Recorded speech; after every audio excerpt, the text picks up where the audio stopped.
നമസ്കാരം. കേരളത്തിലെ CPI എന്തോ മരമറിക്കാൻ പോകുന്നു എന്ന ആഘോഷം മാധ്യമങ്ങൾ കൊണ്ടാടുകയാണ്. സംസ്ഥാന സെക്രട്ടറി വളരെ വളരെ പ്രധാനപ്പെട്ട ചില വാചകങ്ങൾ. മുന്നണിയിൽ തുടരാൻ കഴിയുമോ ചോദ്യം, അതൊക്കെ 12:30 കഴിഞ്ഞ് പറയാം എന്ന് ബിനോയ് വിശ്വം. മുന്നണി പോകേണ്ട വഴി ഇതല്ല എന്ന് CPI പറയുന്നു. കടുത്ത നിലപാടിലേക്ക് CPI LDF വിടുമോ അതോ മന്ത്രിമാരെ പിൻവലിക്കുമോ? മന്ത്രിസഭാ യോഗത്തിൽ നിന്ന് വിട്ടുനിൽക്കാൻ മന്ത്രിമാരോട് ആവശ്യപ്പെടുമോ? ചടുലമാണ് കേരള രാഷ്ട്രീയം. വലിയ അപ്രതീക്ഷിതമായ ഒരു വഴിത്തിരിവിലേക്ക്. മുന്നണിയിൽ തുടരണോ എന്ന ചോദ്യത്തിന് ഉത്തരമായി അതൊക്കെ 12:30 ശേഷം പറയാം എന്ന് ബിനോയ് വിശ്വം പറയുമ്പോൾ ഒരു വലിയ ഉരുൾപൊട്ടൽ LDF-ൽ സംഭവിക്കുകയാണോ? PM ശ്രീ പദ്ധതിയിലെ സർക്കാരിന്റെ ഏകപക്ഷീയമായ നിലപാടിൽ പ്രതിഷേധിച്ച് CPI മുന്നണി വിടുമോ? അതെ, 12:30 ശേഷം എന്തോതാ ഇവിടെ സ്ഫോടനാത്മകമായിട്ടുള്ള സംഭവം നടക്കാൻ പോവുകയാണ്. കേരളത്തിൽ CPI എന്ന രാഷ്ട്രീയ പാർട്ടിക്ക് ആകെ മാധ്യമങ്ങൾ പരിഗണന കൊടുക്കുന്നത് എപ്പോഴെന്ന് ചിന്തിച്ചാൽ മാത്രം മതി. അതായത് ഇവർ ഏതെങ്കിലും ഇടതുപക്ഷവുമായി ബന്ധപ്പെട്ട് ഒരു നല്ല തീരുമാനമെടുക്കുകയോ ഇടതുപക്ഷത്തിന്റെ ഭാഗമായിട്ട് ഇവരുടെ മന്ത്രിമാർ ചെയ്ത ഏതെങ്കിലും പ്രവർത്തനമോ ഇതുപോലെ ഒരിക്കലും ആഘോഷിക്കപ്പെടില്ല.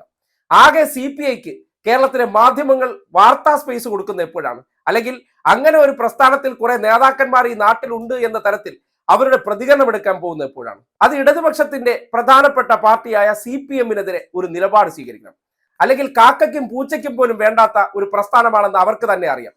പിന്നെ MN സ്മാരകത്തിലെ കുറെ നേതാക്കന്മാർ കേരളത്തിലെ കുറെ മാധ്യമങ്ങളുമായിട്ട് മനസാക്ഷി സൂക്ഷിപ്പുകാരാണ്. പലതും ഫോട്ടോ എടുത്ത് അയച്ചു കൊടുക്കുന്നവരാണ്.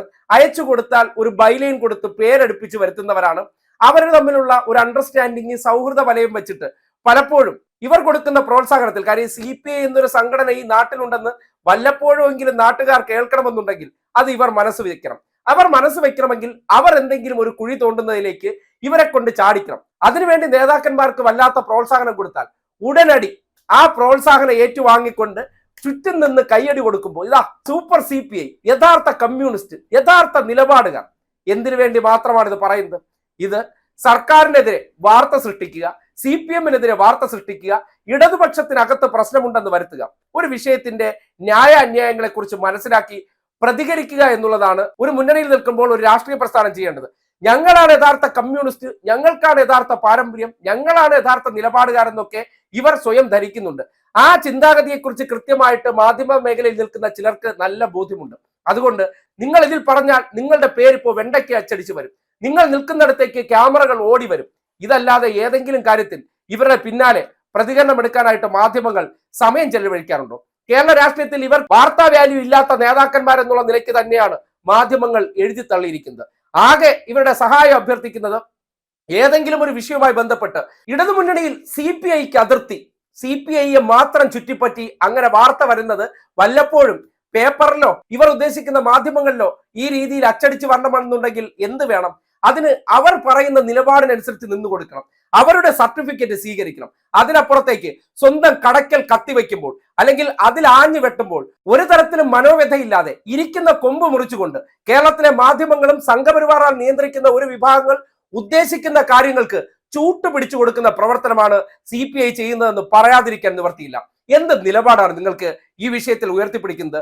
ആ വിഷയവുമായി ബന്ധപ്പെട്ട് എന്തുകൊണ്ട് ആ വകുപ്പിലെ മന്ത്രിക്ക് അത് ചെയ്യേണ്ടി വന്നു എന്നതിനെ കുറിച്ച് മനസ്സിലാക്കാതെ മുന്നണിയിലെ എന്തോ വലിയ സംഭവമാണ്, നിങ്ങൾ CPI ഇതിന് സമ്മതിച്ചോ എന്നൊക്കെ വിളിച്ച് ഏതെങ്കിലും മാപ്രകൾ ചോദിക്കുമ്പോൾ അവരുടെ ഡയലോഗുകളിൽ നമുക്ക് വിമർശനം വരുമോ എന്ന് ഭയന്നുകൊണ്ട് അവരുദ്ദേശിക്കുന്ന ഡയലോഗ് അടിച്ചു കൊടുത്ത് സ്വന്തം മുഖപത്രത്തിൽ ഒരു 4 വരി എഴുതി അത് ഇന്നിപ്പോ വാർത്തയാകുമ്പോൾ അത് കണ്ടിങ്ങനെ മനോസുഖത്തിലിരിക്കുന്ന CPI മനസ്സിലാക്കേണ്ടത് നിങ്ങൾ അവരുടെ കയ്യിലെ വെറും ഒരു വടി മാത്രമാണ്.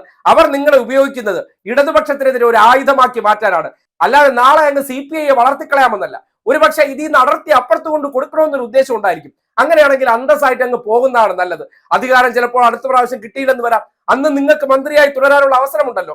അതിന്റെ പേര് നിലപാടാണെന്ന് നിങ്ങൾ ഇങ്ങനെ ഉയർത്തിപ്പിടിക്കാൻ ശ്രമിക്കുന്നുണ്ടെങ്കിൽ അത് ജനം വിലയിരുത്തിക്കൊള്ളും. എന്തായാലും ഒരു കാര്യമുണ്ട്, കേരളത്തിലെ ക്യാമ്പസുകളിലേക്ക് എത്തുമ്പോൾ അവിടെയും AISF ചെയ്യുന്ന പ്രവൃത്തി എന്താണ്? ഈ പറയുന്ന രീതിയിൽ മാധ്യമങ്ങൾ വലിയ സംഭവമായി അവതരിപ്പിക്കുന്നവർ കേരളത്തിൽ ഏത് തോതിലാണ് വളർച്ച കൈവരിക്കുന്നു എന്നുകൂടി ചിന്തിക്കുന്നിടത്ത് അവരുടെ ഉദ്ദേശം എന്താണെന്ന് മനസ്സിലാക്കാതെ സ്വന്തം പേരെല്ലാം TV-യിൽ വരുന്നതും ഞങ്ങൾ എന്തോ സൂപ്പറാണെന്ന് കാണിക്കാൻ വേണ്ടി അവരൊരുക്കുന്ന ചതിക്കുഴിയിലേക്ക് ചാടിക്കൊണ്ട് ഈ പ്രസ്ഥാനത്തിന്റെ കടക്കൽ കത്തിവെക്കാൻ നിങ്ങൾ ഒരു ചട്ടുകമായി നിന്നു കൊടുക്കുമ്പോൾ നിങ്ങൾക്ക് ആശയദാരിദ്ര്യമുണ്ട്, നിങ്ങളെ സംബന്ധിക്കുന്നിടത്തോളം വാർത്താ മാധ്യമങ്ങളാണ് നിങ്ങളെ ചലിപ്പിക്കുന്നത്, സഞ്ചരിപ്പിക്കുന്നത്.